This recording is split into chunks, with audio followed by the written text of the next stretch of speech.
Comenzaremos este tema haciendo una proclamación. Cuando ministramos, Ruth y yo siempre empezamos así. Nos hemos dado cuenta que el proclamar la palabra de fe al principio de una reunión cambia completamente el ambiente de la reunión y la unción sobre el predicador. Proclamaremos Isaías 55, versículos 10 y 11, que es una de nuestras proclamaciones favoritas. Con frecuencia usamos esta escritura para confesar la palabra sobre nuestro ministerio radial y su alcance a toda la tierra.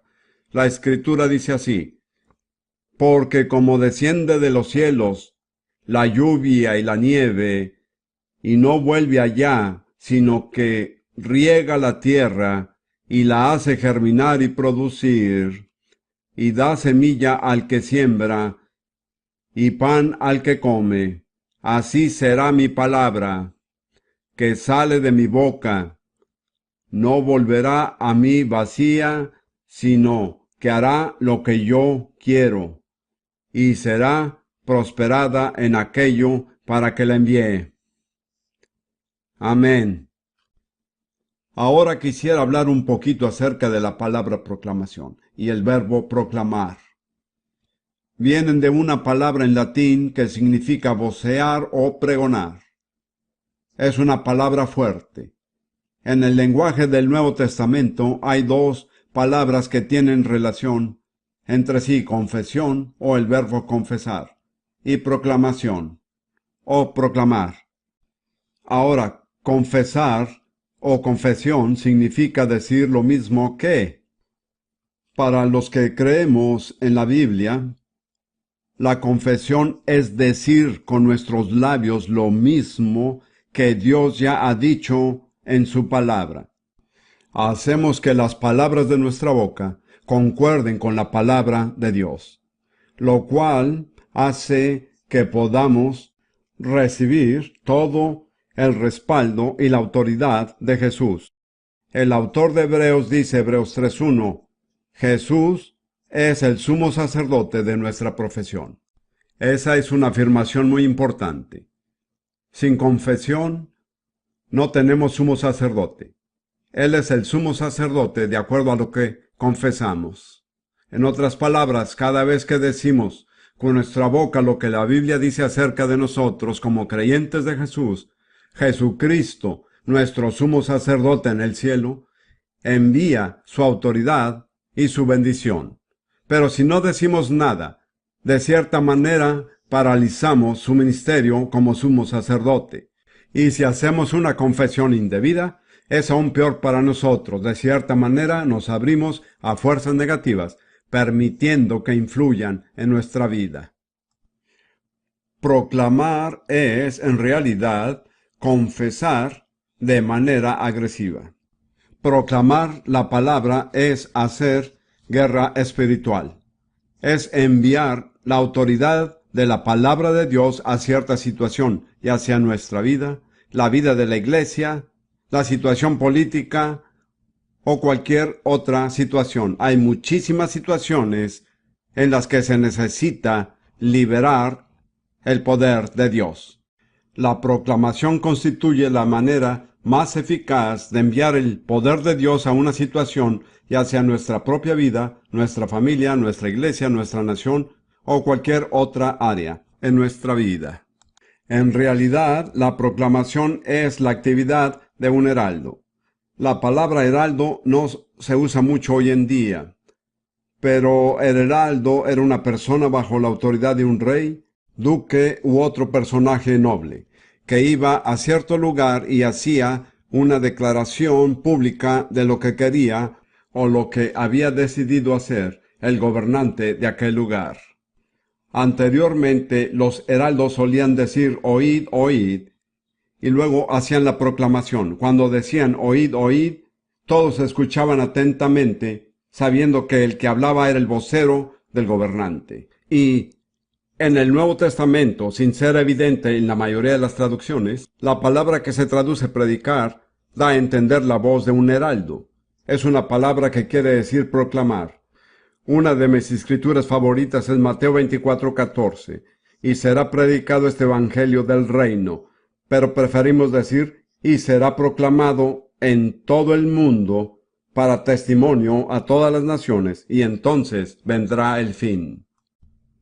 He sido maestro bíblico durante 50 años, y siempre sentí que mi deber era interpretar la Biblia y explicarla a fin de ayudar a las personas a entenderla. Pero hace unos 12 años el Señor empezó a poner en mi corazón la palabra proclamar. De cierta manera sentí que Él me estaba desafiando a ir más allá de la enseñanza y más bien a proclamar. Y así es como surgió mi ministerio radial de enseñanza bíblica, el cual empezó transmitiéndose por 8 emisoras en los Estados Unidos en 1979, y ahora se transmite en 10 idiomas, teniendo un gran alcance mundial. Es realmente un ministerio de proclamación. El versículo clave que me tocó el corazón fue Mateo 24:14, y será proclamado este evangelio del reino en todo el mundo, para testimonio a todas las naciones, y entonces vendrá el fin. Me di cuenta que el fin no puede venir hasta que no hayamos hecho la obra que nos corresponde como Iglesia de Jesucristo y sus testigos en la tierra, la de proclamar el Evangelio en todo el mundo para testimonio a todas las naciones. Me he dado cuenta del tremendo poder que tiene la palabra de Dios cuando se proclama con fe. Al proclamar la palabra así se producen grandes milagros. Había una mujer en los Estados Unidos que era todo lo que el cristianismo enseña que no debiera ser la mujer. Era marxista, lesbiana, feminista. Lo tomó tan en serio que compraba revólveres para disparar a los hombres. De alguna manera llegó a estar en una pequeña nave en el mar de la China con algunos de sus compañeros de maldad. Se dirigían a su destino para hacer alguna maldad. Parece que se aproximaba una tormenta. Las otras personas le dijeron que bajara la cala y prendiera el radio para ver si oía algunas noticias del tiempo. Prendió el radio y por casualidad oyó mi programa radial de enseñanza bíblica que se transmitía desde Manila, Filipinas, y se salvó en aquel barco. No había podido tomar más de 15 minutos porque ese es el tiempo que dura el programa. Ahora es una persona completamente diferente y comprometida con Cristo como una vez lo estuvo para hacer lo malo. Ese es solo un ejemplo, eso no fue una enseñanza. Yo no estaba dando muchas explicaciones. La proclamación de la palabra hizo su obra. Ahora quiero tomar un ejemplo de la vida de Moisés cuando Dios lo llamó a regresar a Egipto para librar a Israel. Recuerden que Dios se le apareció en la zarza ardiendo. Y luego en Éxodo 4 le dijo, regresa a Egipto para librar a Israel.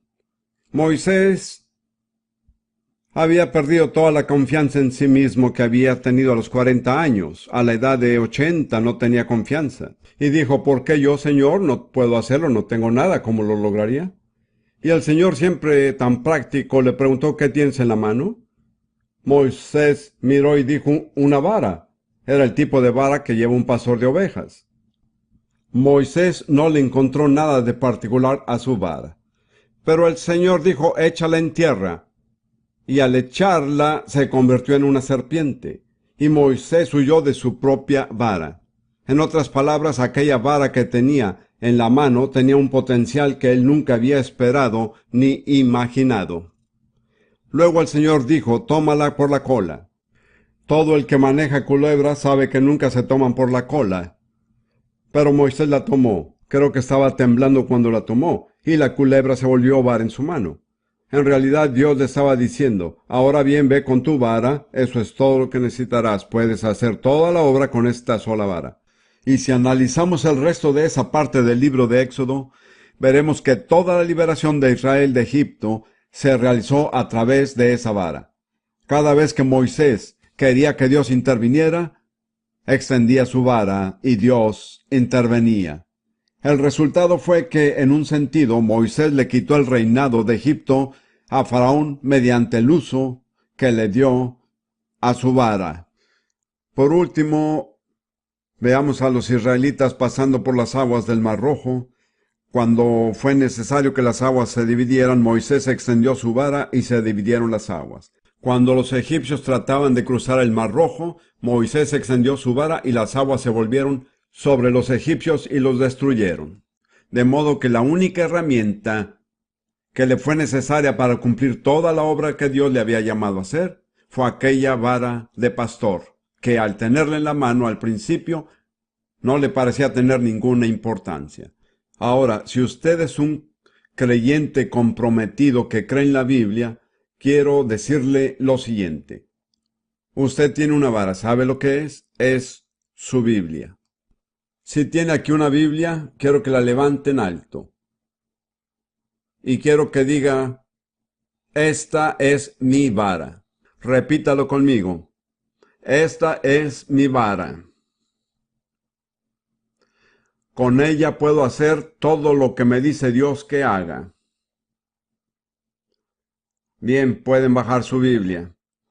Ahora, lo primero que tenemos que entender de las Escrituras es el poder que tiene la palabra. Tenemos que darnos cuenta de que la Biblia es un libro sobrenatural. Así como la vara de Moisés tiene poder que no pareciera tener a simple vista. Sin embargo, cuando uno empieza a entenderla, en realidad su poder es infinito. Les daré ahora unas cuantas escrituras que muestran el poder que tiene la palabra de Dios. Salmo 33, versículo 6. Por la palabra de Jehová fueron hechos los cielos, y todo el ejército de ellos por el aliento de su boca. La palabra en hebreo es aliento. Es la palabra usual para designar el espíritu ruach. De modo que la creación entera surgió a través de dos fuerzas, la palabra de Dios y el Espíritu de Dios. Todo lo que existe, todo lo que en un momento existió o existirá en el futuro, le debe su origen a estas dos fuerzas, la palabra y el Espíritu de Dios obrando conjuntamente. La palabra debe obrar junto con el Espíritu. Creo que quizás fue por eso que el salmista la tradujo aliento y no espíritu. No sé si ustedes habrán estudiado algo de esto, pero yo tuve que aprender los principios básicos de la fonética cuando enseñaba inglés como segundo idioma a estudiantes africanos. Me enteré de algunas cosas interesantes con respecto a las palabras. Las palabras son sencillas, pero al mismo tiempo tienen mucho poder. ¿Qué hacemos al hablar? Sacamos aire de los pulmones. Este aire nos sale por la boca o por la nariz. Y el proceso por lo cual pasa en la boca y la nariz determina qué palabra será formada. Pero la realidad fundamental es que no se puede hablar sin respirar. Para hablar es necesario respirar. Es igual en el caso de Dios. Cada vez que Él habla, su aliento acompaña sus palabras. Su aliento es su espíritu. Por lo tanto, la palabra y el espíritu de Dios siempre están juntos. La palabra y el espíritu de Dios crearon el universo y también lo sostienen. Hay una escritura muy significativa en 2 de Pedro, capítulo 3, que nos dice tres cosas: que la palabra crea, la palabra sustenta y la palabra destruye. 2 de Pedro, capítulo 3, empezando en el versículo 5. Estos ignoran voluntariamente que en el tiempo antiguo fueron hechos por la palabra de Dios los cielos, y también la tierra que proviene del agua y por el agua subsiste, por lo cual el mundo de entonces pereció anegado en agua, pero los cielos y la tierra que existen ahora están reservados por la misma palabra, guardadas para el fuego en el día del juicio y de la perdición de los hombres impíos. De modo que los cielos y la tierra fueron creados mediante la palabra de Dios. Por la palabra de Dios subsisten y por su palabra, cuando llegue el tiempo que Dios ha fijado, serán destruidos. Por lo tanto, la palabra de Dios crea, sustenta y elimina. A veces cuando veo cómo el hombre está echando a perder este planeta, Me alegro de que la palabra pondrá fin a este desastre. La palabra de Dios creó el universo, la palabra lo sostiene y la palabra terminará con él. Todo eso lo hace Dios por su palabra. Confesemos otra vez la escritura que Rudy y yo confesamos al principio. Isaías 55, 10, 11 señala lo siguiente que acabo de explicar, que la palabra tiene que salir de la boca de Dios. De lo contrario, no tiene ningún efecto. Vamos a ver cómo lo decimos. Bien, vamos a decirlo nuevamente. Repítanlo después de nosotros. Porque como desciende de los cielos la lluvia y la nieve, y no vuelve allá, sino que riega la tierra y la hace germinar y producir, y da semilla al que siembra, y pan al que come, así será mi palabra, que sale de mi boca. No volverá a mí vacía, sino que hará lo que yo quiero, y será prosperada en aquello para que la envíe. Note que Dios dice, mi palabra que sale de mi boca. En otras palabras, mi palabra, cuando es dirigida por mi aliento. En 2 Corintios 3, 6, Pablo dice, la letra mata. En otras palabras, la palabra sola, sin el aliento de Dios, no vivifica. Tiene que ser la palabra junto con el Espíritu. Un sermón seco que está lleno de escrituras, pero que no ha sido tocado por el aliento de Dios, no da vida, sino muerte. Como ve, la palabra y el Espíritu tienen que obrar conjuntamente. Ahora quisiera valerme de la experiencia de Moisés para mostrarles cómo podemos hacer que la palabra de Dios obre mediante la proclamación. Proclamar la palabra es enviarla a una situación. Requiere confianza y valor. No es para tímidos. Tenemos que decidirnos a creer y decir, es la palabra de Dios, y cuando la confieso, creyéndola en mi corazón, el Espíritu de Dios es el que habla a través de mí, y mi confesión es tan eficaz como lo sería si Dios mismo lo hiciera. ¿Puede creerlo? ¿Pueden creerlo? No tiene que ser Dios el que hable. Si el Espíritu Santo dirige la palabra de Dios a través de nuestra boca, es tan eficaz como cuando Dios creó el universo mediante su palabra. En el caso de Moisés, lo primero que aconteció fue que éste tuvo temor. Echó en tierra su vara, la cual se volvió una culebra, y huyó de ella. Quiero señalar que antes que podamos proclamar de manera eficaz, tenemos que aprender a temer la palabra de Dios. Tenemos que aprender a temblar ante la palabra de Dios. Isaías lo dice. Dios lo dijo a través de Isaías. En Isaías 66, el último capítulo de Isaías.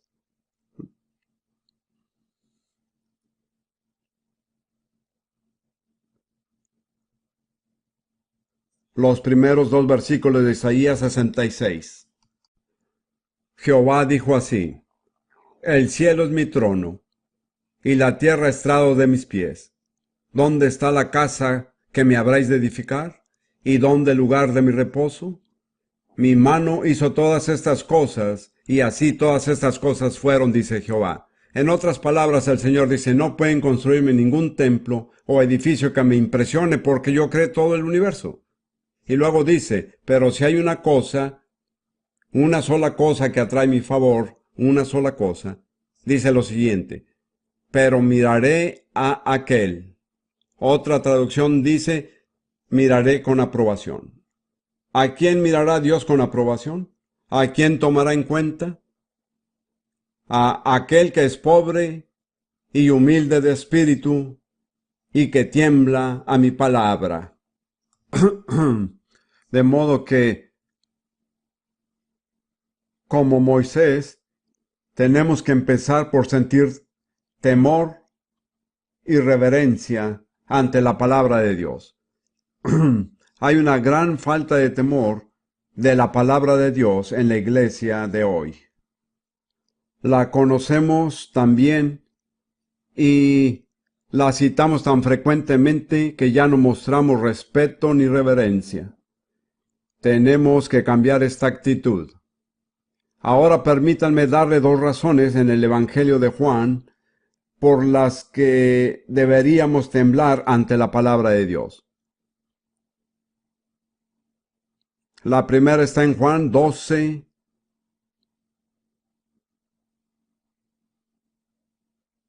47 y 48. Jesús es el que habla y dice: al que oye mis palabras y no las guarda, yo no lo juzgo, porque no he venido a juzgar al mundo, sino a salvar al mundo. El que me rechaza y no recibe mis palabras, tiene quien le juzgue. La palabra que he hablado, ella le juzgará en el día postrero. Jesús dice que Él no será nuestro juez. Seremos juzgados por la palabra de Dios. Imagínese que estuviera delante del Dios Todopoderoso y que tuviera que rendirle cuentas de su vida, lo cual pienso todos haremos algún día. Estaría temblando, estaría muy preocupado.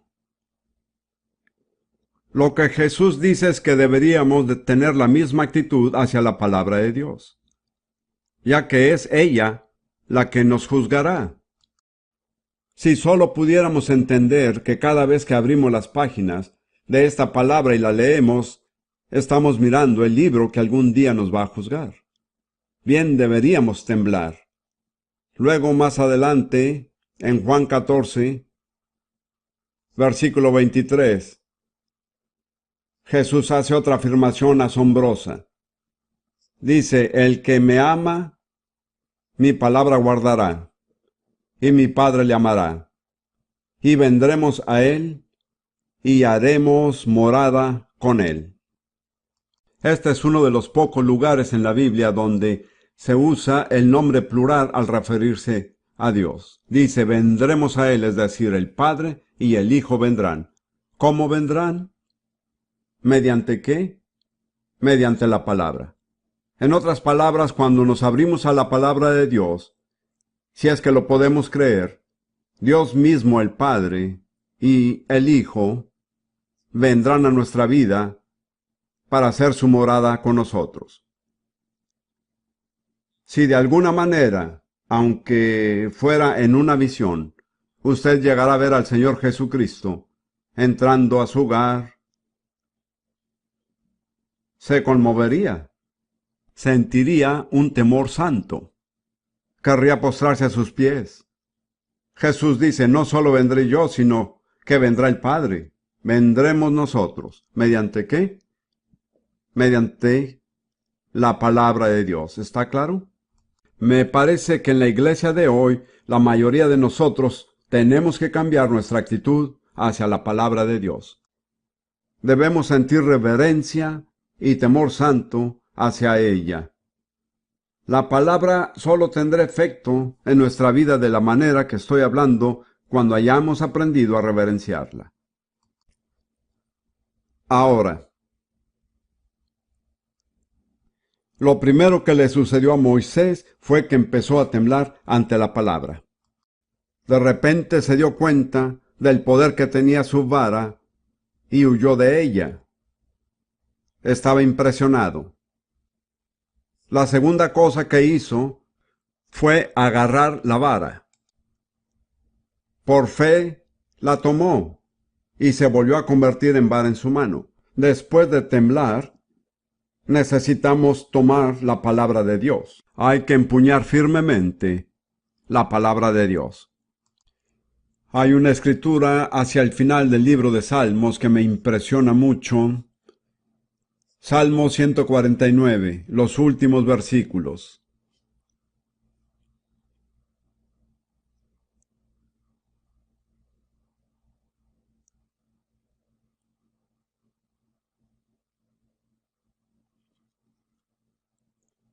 Salmo 149, empezando en el versículo 5. Regocíjense los santos por su gloria, y canten aún sobre sus camas. Los santos son los creyentes verdaderamente comprometidos. La palabra santo es la palabra hebrea hasid. ¿Cuántos han oído hablar del judaísmo hasídico?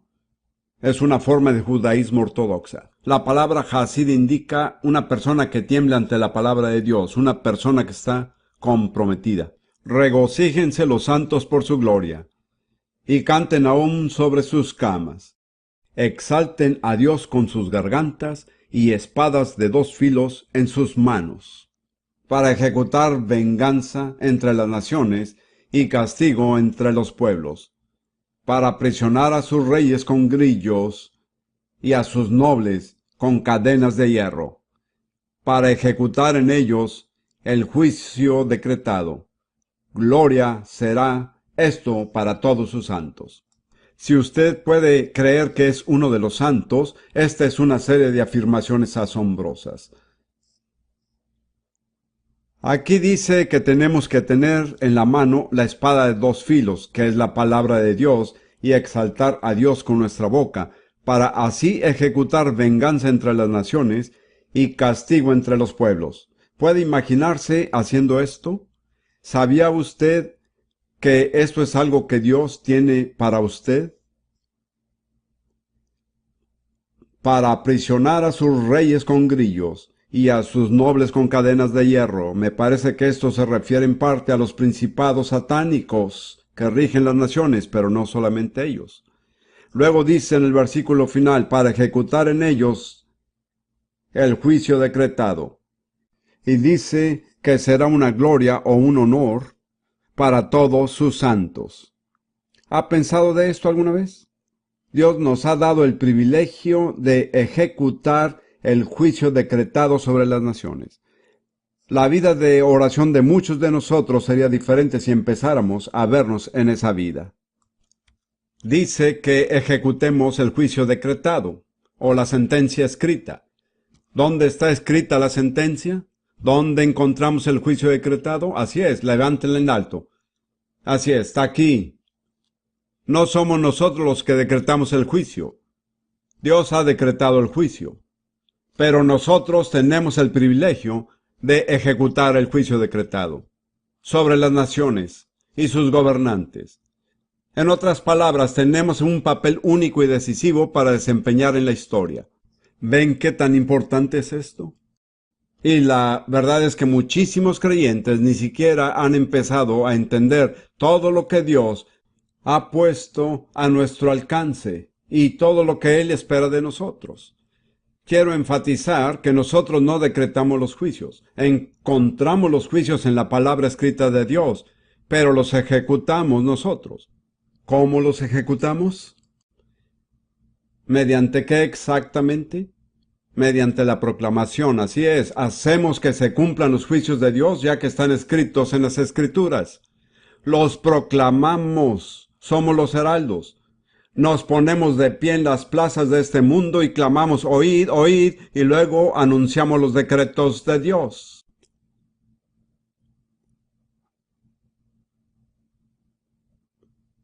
Ahora voy a tratar de explicárselo de manera práctica y sencilla. Ahora llegamos a la próxima etapa. Después que Moisés tomó la vara, ¿qué hizo después? Cuando regresó nuevamente a Egipto, extendió su vara, ejercitó la autoridad que estaba sobre ella. Pienso que nosotros tenemos que hacer lo mismo. Necesitamos tomar la palabra escrita de Dios y extenderla en cualquier situación en que se necesite la autoridad de Dios. Y una de las maneras de hacer esto, no digo que sea la única, pero me parece que es la manera más eficaz de desatar la autoridad de Dios en una situación dada. Es proclamando en fe y bajo la unción del Espíritu Santo, porque recuerden que la palabra debe ir con el aliento. Cuando el Espíritu y la palabra trabajan juntos y el aliento de Dios, el Espíritu de Dios dirige la palabra de Dios que sale de nuestra boca, podemos desatar la palabra en una situación dada y tendrá toda la autoridad del Dios Todopoderoso. Dios no descendió de su trono para quitarle la vara a Moisés y decirle, yo lo haré. Me parece que eso es lo que la mayoría de nosotros espera que pase. Dios dice, tú tienes la vara, hazlo tú. El libro de Éxodo se refiere a la vara de Dios. Era la vara de Dios, pero Moisés la sostuvo, Moisés la extendió, Moisés y Aarón la extendieron juntos, no importando quién fuera, Moisés o Aarón. Fue la vara la que hizo la obra. Así que voy a tomar ahora varias situaciones que pudieran darse, empezando con las de mi vida personal y continuando con sucesos nacionales o internacionales. Simplemente les mostraré diferentes maneras en que podemos extender la vara. Ahora bien, voy a pedirle a Ruth que venga otra vez a pararse a mi lado. Todas las proclamaciones que vamos a hacer ahora son proclamaciones que hacemos regularmente en nuestro tiempo devocional. Nuestro tiempo devocional no es siempre un tiempo de quietud. Algunas veces gritamos. Después de todo, proclamar es pregonar en voz alta. No digo que al gritar haya más poder. Todo depende de lo que el Espíritu Santo diga. Probablemente tengamos entre 100 y 200 proclamaciones que hacemos regularmente. Cuando Ruth estaba en peligro de morir, esta era nuestra arma principal. Hemos hecho algunas de esas proclamaciones miles de veces. Tal vez haya tenido muchas influencias negativas en la vida y está acostumbrado a ser pesimista y decirlo una sola vez no cambiará mucho la situación. Hay que seguir diciéndolo hasta pensarlo de esa manera, hasta que reaccione según lo que confesamos cuando surge cualquier situación adversa. Como saben todos, soy británico. Les digo esto a mis compatriotas británicos, así que no temo decírselo a ustedes. Los británicos son muy negativos. Son pesimistas por naturaleza. Yo era el pesimista de los pesimistas. Poco a poco Dios ha ido efectuando en mí un cambio radical. Le ha tomado mucho tiempo.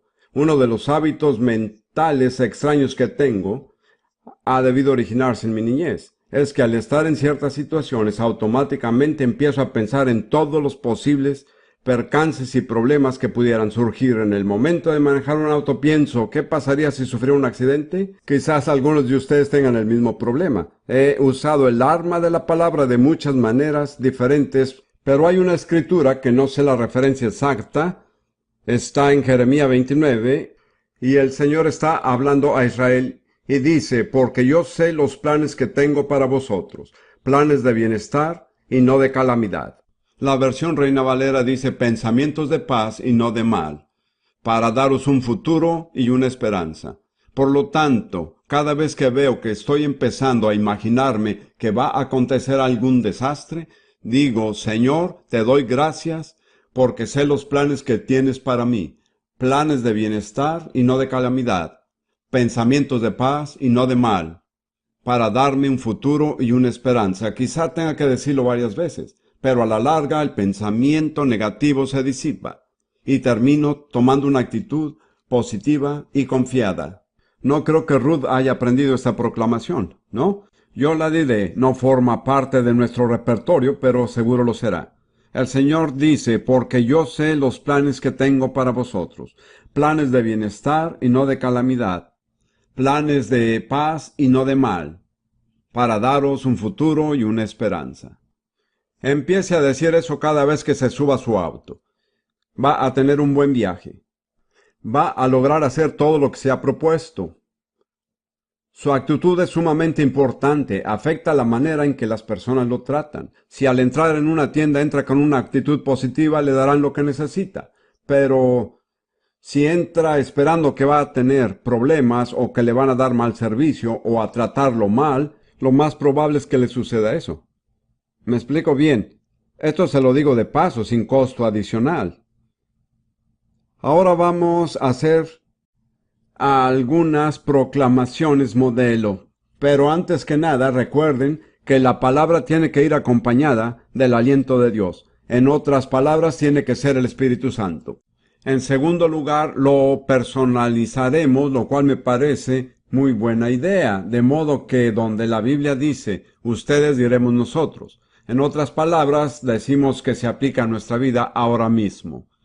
Empezaremos con el tema de cómo defendernos cuando somos atacados.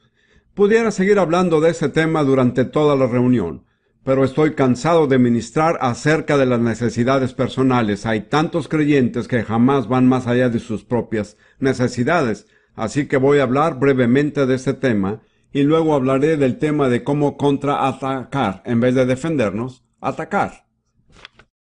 Por lo tanto, imagínese que tiene muchos presentimientos funestos. Siempre está pensando en lo que pasaría si muriera. Hay muchas personas que tienen esta actitud y algunas de ellas están aquí esta noche. Quizás un doctor le haya dicho, como le pasó a Ruth, pues no podemos garantizarle nada. Haremos todo lo posible. Esta es una escritura que hemos debido usar miles de veces. Cuando Ruth estaba postrada en la cama, lo único que hacía era confesar. Salmo 118:17.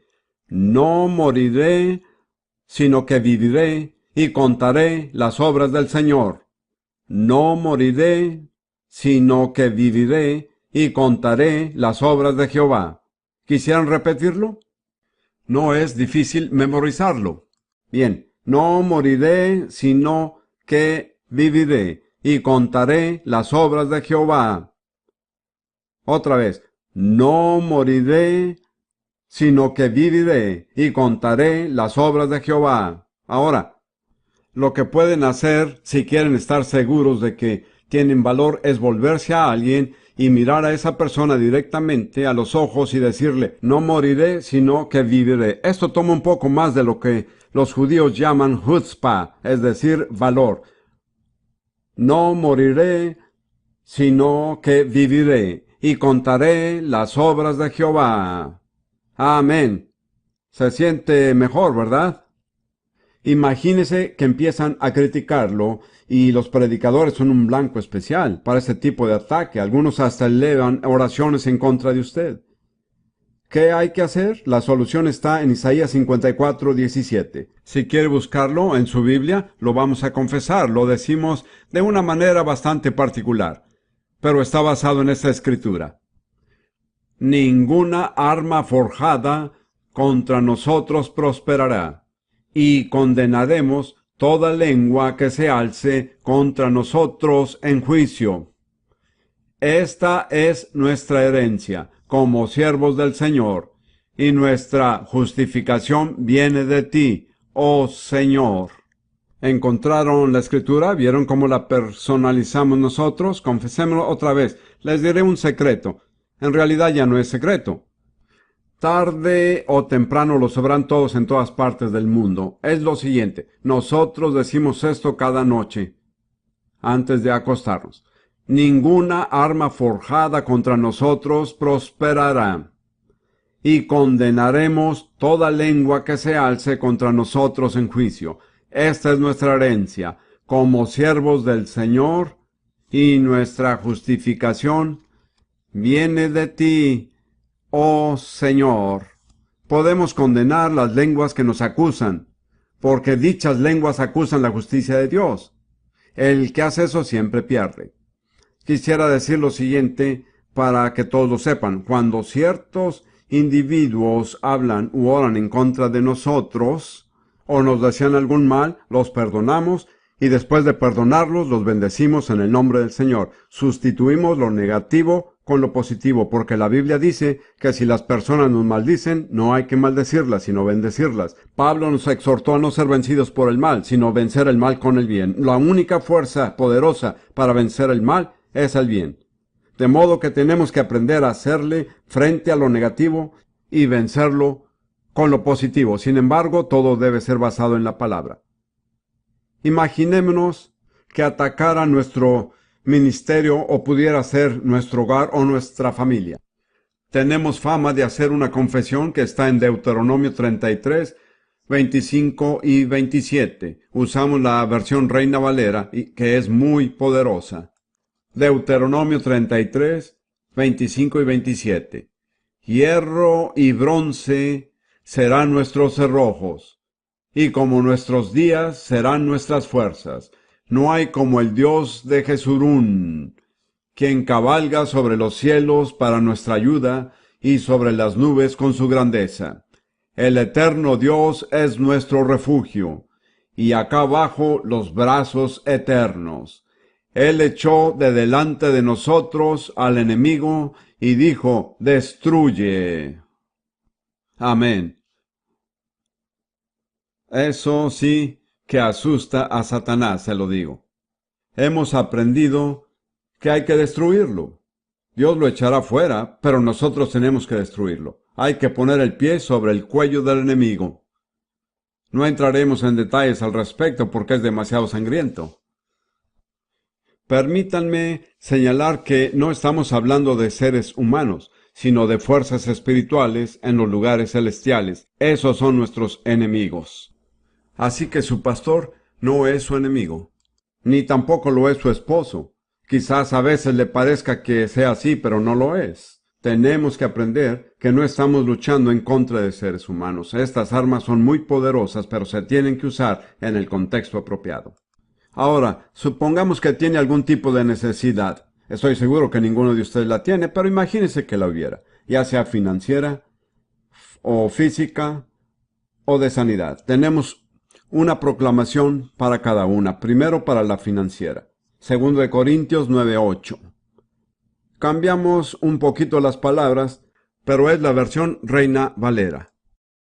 Y poderoso es Dios para hacer que abunde en nosotros toda gracia, a fin de que, teniendo siempre en todas las cosas todo lo suficiente, abundemos para toda buena obra. En realidad empieza con 4 palabras, y poderoso es Dios. ¿Creen que Él es poderoso? Es importante. Luego dice que Él es poderoso para hacerlo. Este es un gran versículo. La palabra todo aparece 5 veces, y la palabra abundar 2 veces. Sería imposible hacer mayor hincapié en lo que es la abundancia que la que hizo Pablo. Lo importante aquí es la gracia. Fíjense cómo se recibe la gracia: por fe.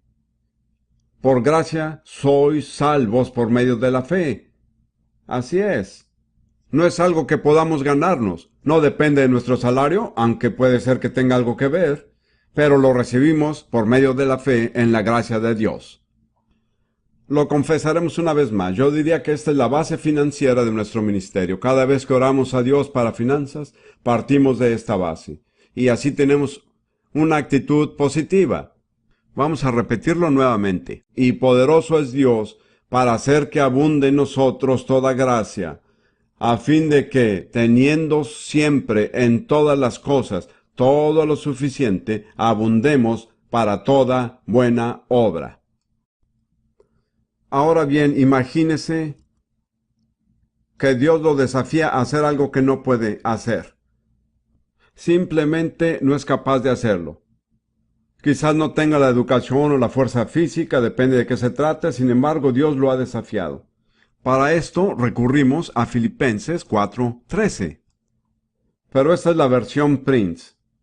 Da la casualidad que yo entiendo el griego y creo que el Señor me ha dado una muy buena traducción del griego que saca a relucir el significado mejor que cualquier otra versión. Claro que no está publicada. Hay personas que quieren comprarla, pero no está a la venta. Puedo hacer todo por medio de aquel que me fortalece interiormente. Lo diré otra vez. Puedo hacer todo por medio de aquel que me fortalece interiormente. Uso la palabra fortalecer, que en griego significa dunamis, que generalmente se traduce poder. De modo que hay una fuente de poder dentro de nosotros que es desatada cuando proclamamos la palabra. Puedo hacer todo por medio de aquel que me fortalece interiormente. No tenemos la educación, la fuerza, pero cuando es la voluntad de Dios, cuando se trata de una tarea que nos ha encomendado, hay alguien dentro de nosotros que nos fortalece. Supongamos ahora que el problema es la enfermedad. Una de mis escrituras favoritas es 1 de Pedro 2:24. Jesús llevó él mismo nuestros pecados en su cuerpo sobre el madero, para que nosotros, estando muertos a los pecados, vivamos la justicia, y por cuya herida fuimos sanados. Noten que el tiempo es pasado. Cuando la Biblia habla de la sanidad como parte de la expiación, nunca usa el tiempo futuro. 700 años antes que viniera Jesús, Isaías dijo, por su llaga fuimos nosotros curados. Después de la expiación, recordando lo acontecido, Pedro dijo, por cuya herida fuisteis sanados. Esto nos da una perspectiva muy diferente. No quiere decir que automáticamente dejemos de estar enfermos, pero sí nos da un fundamento en base al cual podemos hacerle frente a la enfermedad y desafiarla. A veces hay que seguir confesando lo mismo. Simplemente tenemos que decidir qué es más confiable, la palabra de Dios o nuestros síntomas. Entremos ahora a una área de mayor lucha. Hablaremos acerca de intervenir en los acontecimientos nacionales e internacionales. Ruth y yo pasamos mucho tiempo orando por asuntos fuera de nuestras necesidades. Oramos por la situación mundial y el destino de las naciones. He aquí algunas escrituras que los ayudarán y les darán ánimo. Una de mis favoritas, que casi siempre terminamos confesando, es Daniel 2, 20-22 y 4, 34-35. Las primeras palabras las dijo Daniel y las siguientes Nabucodonosor, pero el mensaje es el mismo. Las escrituras son Daniel 2, 20-22 y Daniel 4, 34 y 35. Sea bendito el nombre de Dios de siglos en siglos, porque suyos son el poder y la sabiduría. Él muda los tiempos y las edades, quita reyes y pone reyes. Da la sabiduría a los sabios y la ciencia a los entendidos. Él revela lo profundo y lo escondido. Conoce lo que está en tinieblas, y con él mora la luz, cuyo dominio es sempiterno, y su reino por todas las edades. Todos los habitantes de la tierra son considerados como nada, y él hace según su voluntad en el ejército del cielo y en los habitantes de la tierra. Y no hay quien detenga su mano y le diga, ¿qué haces? Tengan en cuenta que estas palabras las dijo un emperador no creyente. Creo que ya para ese momento ya era creyente. Pero imagínese la tremenda obra que Dios había hecho en la vida de Nabucodonosor. Eso debe convencernos de que Dios puede cambiar a los gobernantes impíos y malvados si nosotros aprendemos a orar. Tenemos dos pasajes de Segunda de Crónicas. Ambas son un solo versículo, las tomamos de la Biblia de las Américas. Ambas son oraciones. De modo que si vamos a orar, digamos, por la situación en Oriente Medio, lo que sea, antes de orar específicamente, hacemos estas dos oraciones porque nos ayudan a empezar. Muy bien, vamos a orar. Segunda de Crónicas 14:11. Señor, no hay nadie más que tú para ayudar en la batalla entre el poderoso y los que no tienen fuerza. Ayúdanos, oh Señor Dios nuestro, porque en ti nos apoyamos y en tu nombre hemos venido contra esta multitud. Oh Señor, tú eres nuestro Dios. No dije la última parte, vamos a confesarlo otra vez. Señor, no hay nadie más que tú para ayudar en la batalla entre el poderoso y los que no tienen fuerza. Ayúdanos, oh Señor Dios nuestro, porque en ti nos apoyamos y en tu nombre hemos venido contra esta multitud. Oh Señor, tú eres nuestro Dios, que no prevalezca hombre alguno contra ti. Y luego Segunda de Crónicas 26. Oh Señor, Dios de nuestros padres, ¿no eres tú Dios en los cielos? ¿Y no gobiernas tú sobre los reinos de las naciones. En tu mano hay poder y fortaleza, y no hay quien pueda resistirte. Amén. Esta es nuestra versión, así es como confesamos. ¿Me entendió? Ahora confesaremos el Salmo 33, 8 a 12. Ahora tenemos que avanzar rápidamente. Al tratarse de la situación mundial, esta es una afirmación sumamente poderosa. Tema a Jehová toda la tierra. Teman delante de él todos los habitantes del mundo, porque él dijo, y fue hecho. Él mandó, y existió. Jehová hace nulo el consejo de las naciones, y frustra las maquinaciones de los pueblos. El consejo de Jehová permanecerá para siempre. Los pensamientos de su corazón por todas las generaciones. Bienaventurada la nación cuyo Dios es Jehová, el pueblo que él escogió como heredad para sí. En otras palabras, ¿quién va a salir airoso de todo esto? La nación cuyo Dios es el Señor. Todos los planes de las naciones, así como de los gobiernos, incluyendo la de las Organizaciones Unidas, no tienen sentido, son contrarios al plan de Dios. Para cerrar, vamos a hacer unas confesiones que se relacionan con el Medio Oriente, que es una de las zonas por las que más oramos. Tal vez ustedes no tengan la misma carga, pero pueden tomar los principios y aplicarlos a su situación. Quiero señalar que el Medio Oriente y el norte de África son sin duda la zona más difícil en el mundo entero de penetrar con el Evangelio. Y hay una razón muy importante, una razón que saca a relucir el poder de la proclamación. Como saben, de cada mezquita musulmana sale una proclamación 5 veces cada 24 horas que dice que no hay Dios sino Alá, y que Mahoma es su profeta, y por supuesto que Alá no es el Dios de la Biblia. Ahora bien, el calendario musulmán se originó alrededor de 627 AC, de modo que ha estado en vigor por más de 1300 años. Esa proclamación se ha hecho 5 veces cada día desde cada mezquita durante más de 1300 años. Permítame hacer un pequeño cálculo. Si se ha hecho por 1300 años o más, eso equivaldría a 474.500 días. Un número redondo sería, digamos, 500.000 de días. Y se hace 5 veces cada día, lo cual equivale a 2.5 millones de veces que esa proclamación se ha hecho desde cada mezquita.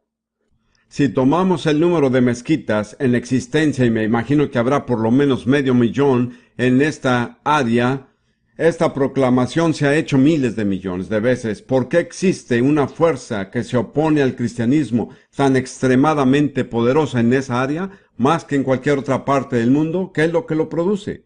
Es aquella proclamación. Aquí podemos ver el poder de la proclamación, para bien o para mal. ¿Cómo podemos romper el dominio de todas esas proclamaciones negativas? ¿Qué tenemos que hacer? Tenemos que hacer proclamaciones positivas. Vamos a darles un ejemplo. Y por si acaso dicen que la confesión no dará ningún resultado, quiero recordarles lo que ocurrió cuando los hechiceros de Egipto confrontaron a Moisés y echaron en tierra sus varas. ¿Recuerdan lo que pasó? La culebra de Moisés devoró las culebras de los egipcios. En otras palabras, nuestra proclamación vence cada proclamación negativa, cuando la hacemos correctamente. Así que haremos 2 proclamaciones bíblicas que tienen que ver específicamente con Israel y la tierra. La primera está en Salmo 125, versículo 3, de la versión Reina Valera. Porque no reposará la vara de la impiedad sobre la heredad de los justos. Bien, ¿cuál es la vara de la impiedad en este contexto? El Islam. ¿Cuál es la heredad de los justos? La tierra que es la heredad del pueblo de Dios. La Biblia dice, sin importar lo que digan los políticos, que la vara de la impiedad no reposará sobre la heredad de los justos. Esto hay que decirlo en fe. El momento de decirlo es cuando todo parece estar en contra. Y extienden aquella vara y su culebra va a devorar a las culebras de los hechiceros. Luego está el Salmo 129, 5 y 6. Serán avergonzados y vueltos atrás todos los que aborrecen a Sión.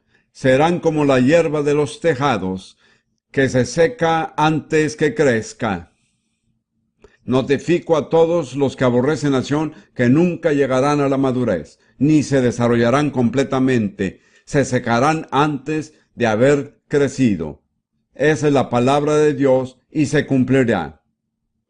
Y finalmente, permítanme darles una escritura más que habla acerca de la restauración de Israel. Jeremías 31. Si tenemos tiempo, vamos a ponerla por obra. Vamos a hacer lo que dice la escritura. Por lo menos haremos lo que podamos. Jeremías 31:7 dice: Gritad con alegría por Jacob, y dar voces por la primera de las naciones, proclamar, dar, alabar y decir: Oh Señor, salva a tu pueblo, al remanente de Israel. Si examinamos la escritura, dice que debemos gritar, dar voces, proclamar, alabar y orar. Son 5 cosas: gritar, dar voces, proclamar, alabar y orar. Una de ellas es proclamar. Luego dice en el versículo 10, Oíd, naciones, la palabra del Señor, anunciar en las cosas lejanas, eso quiere decir Latinoamérica, y decir: el que dispersó a Israel lo reunirá, y lo guardará como un pastor a su rebaño. Eso es lo que le decimos al Medio Oriente, en la situación actual. El mismo Dios que dispersó a Israel lo está reuniendo, y lo guardará como un pastor guarda su rebaño. Digámoslo juntos: el que dispersó a Israel lo está reuniendo, y lo guardará como un pastor guarda su rebaño. Ahora, ¿por qué no hacemos lo que dice la Biblia? Hemos llegado al final del mensaje. ¿Por qué no nos ponemos de pie, proclamamos, alabamos, damos voces y nos alegramos? Vamos a hacerlo todos juntos. Vamos a alabarlo, vamos a proclamar y vamos a gritar.